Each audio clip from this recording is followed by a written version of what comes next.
what is going on, everybody out there? This is Jakejames Lugo. Welcome to the channel and welcome to this brand new episode of JJ's One Man Podcast. I know it's been a hot minute since I did one of these episodes. I've been on sabbatical doing all this other content for you here on the YouTube channel, which you could check out after listening to this podcast.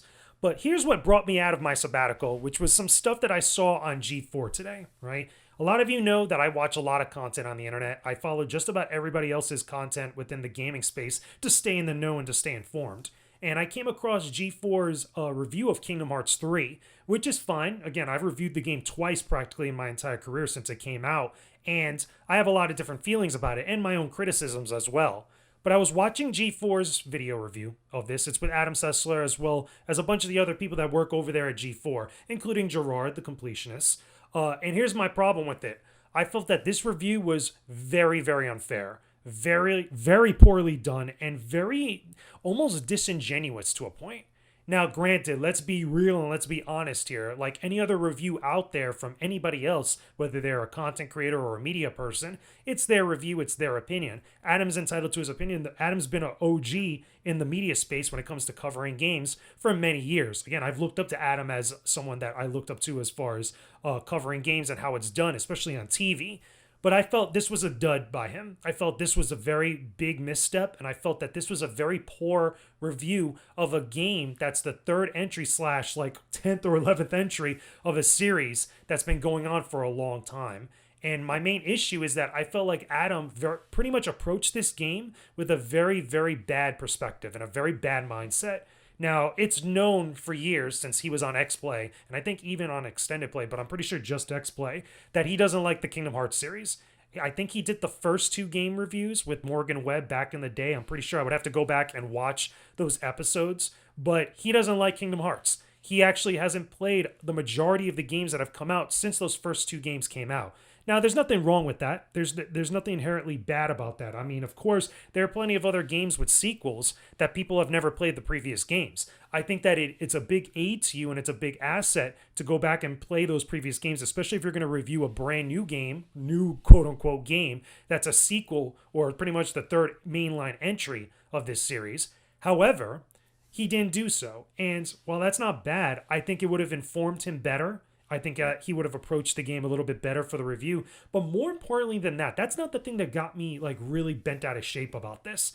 A lot of his review and a lot of his opinions that are, looking at this game is more predicated on his outlook and his view of the overall story of Kingdom Hearts, not specifically of Kingdom Hearts 3 itself. Because let's be real, Kingdom Hearts 3, the way that it's made, you have to have at least some sort of knowledge of the previous games. And while that might not be the case for a lot of people, there's still a whole bunch of other aspects about this game that, in my personal opinion, doesn't justify giving it a 1 out of 5 or a 1 out of 10 or whatever. It's 1 to 5 for Xplay. That's how they've always been for years. But giving it a 1 out of 5, I think is very disingenuous and very unfair to the game itself. And it's because just because you're not really feeling the story, just because you're not really there with what's going on in the story, or you're lost for one reason or another, you don't care about some of the characters and stuff, there's a lot of other aspects to Kingdom Hearts 3 that justify it being much higher than a 1 out of 5. So you're probably asking yourself, JJ, what does it matter? Like, nobody's really going to care about Adam's review when it comes to Kingdom Hearts 3, let alone it being super late, like years late at this point. On top of that, nobody really goes to a lot of reviews, especially for Kingdom Hearts, at a place like G4 or Xplay. But here's the problem, though. I follow a lot of content, and I know a lot of content gets put out there. And G4, with its reboot now being such a larger outlet the way it is at this current standing, even though there's other creators and other channels that are much larger than them, I still feel like Adam, as an OG, as a veteran of this industry, should be able to do a video review or do a game review with a lot better handling than this. Because, granted, it is his opinion. I think that if he felt that way and he felt that he didn't have a basis for some of the previous games that came out before Kingdom Hearts 3, which is all the build-up for all these different things and characters and plot lines and stuff, he probably should have given the review to another person, or maybe had other people kind of contribute to what the game was all about for his review. Granted, he did kind of do that because you do see the completionists on there. You do see Gerard. You do see some of the other workers at G4. They call them interns. I think that's such a stupid name. I'd rather just call them like other like personnel and stuff. I don't think interns is the greatest thing, but that's been a thing for G4 for years. I just don't agree with it.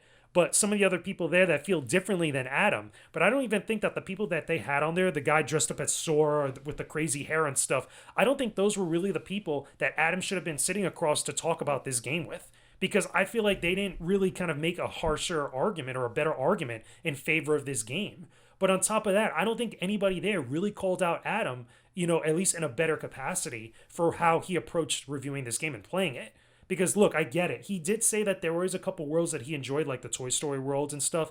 But like then he gets on to the point where he said that he didn't really feel the Pirates of the Caribbean world. Like he was really looking forward to it and he was like hyper disappointed.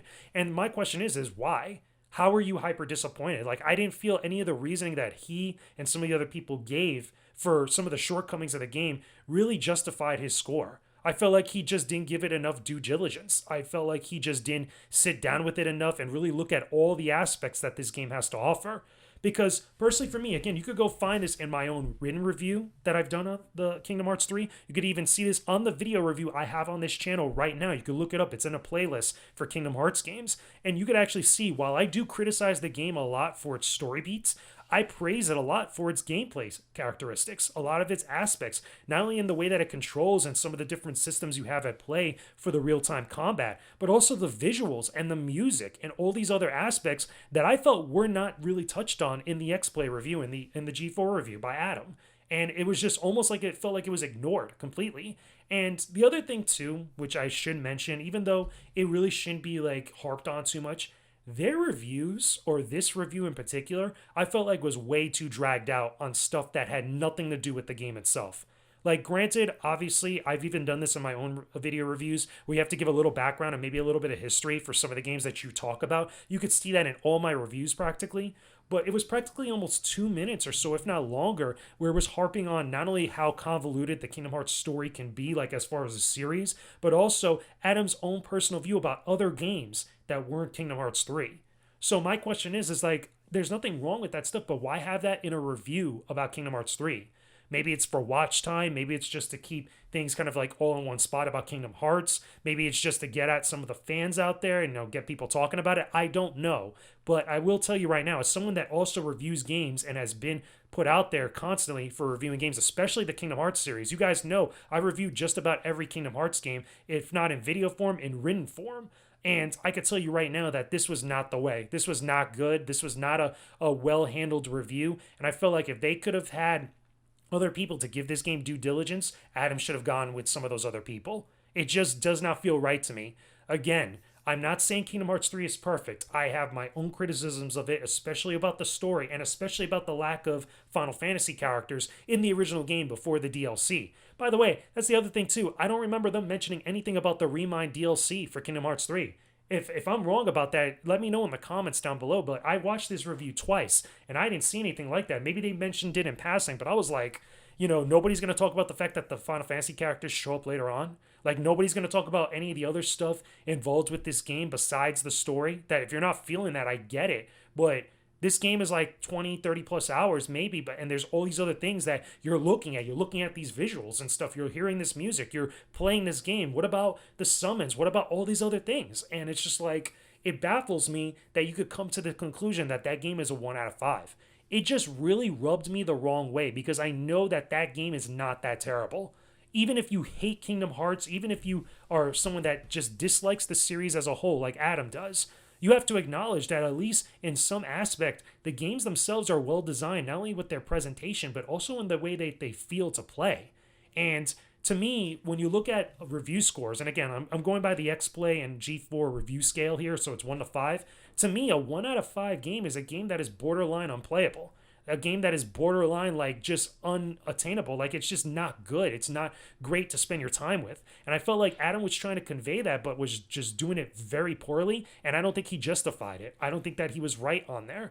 Now, that doesn't go to say that Adam is a terrible person. Again, there's been so many things put out there about Adam and such, and I'm just keeping away from that nonsense. I'm sticking just to the work here. I'm sticking to just the game itself and this review itself. And I'll tell you right now, this wasn't it. This was not a good review. Anybody that's curious about Kingdom Hearts 3, you're better off going to a bunch of other reviewers out there that I feel like give the game more due diligence and talk about the entire totality of the game itself, the entire package, the entire presentation, rather than what Adam and crew delivered here, because I just think that it was very poorly done. Now, of course, as always, that's just my opinion about this. I'm curious to know what you guys think about this. If you haven't watched the G4 review, feel free to go watch it if you're curious about it. But if you're curious more and you're about like supporting content that's actually good, I think you should avoid it because I just don't think it was very well done. But that's just my thoughts about it. Again, let me know in the comments where you guys stand with this. Do you feel like everybody was maybe too nice on Kingdom Hearts 3 when it first came out? Do you think that people weren't harsh enough? Or do you think that people were fair and stuff, especially with how a lot of people praise the game for various different reasons? I still think that there are people out there, especially content creators, that were way too lenient with Kingdom Hearts 3, that they were praising it like it was the greatest thing since sliced bread. I don't think that's the case, but no way do I feel that this game is garbage. No way do I feel that this game is worse than Aquaman, like what he was saying. I know that was part of a joke and stuff, but come on now, Adam. Come on now, G4. You guys are better than this. You guys should do better than this because this is going to be another one of those reasons that people point to that they're not feeling some of your content. And I know for a fact, especially you, Adam, could do much better than this. But anyway, those are my thoughts. I'm putting it out there. Don't forget to leave a like on this video, comment down below, subscribe to the channel if you guys can. Hopefully I could get some more episodes of this podcast out sometime soon, hopefully weekly if I could. Again, recently I just got the brand new PC, so I'm working with that. There's going to be no big time video review of this week when this episode goes up, but I'm going to be working on other content as I'm tinkering around with some of the new tech that I get to play around with. So anyway, I will talk to all of you again very soon. Peace out and stay epic, everybody.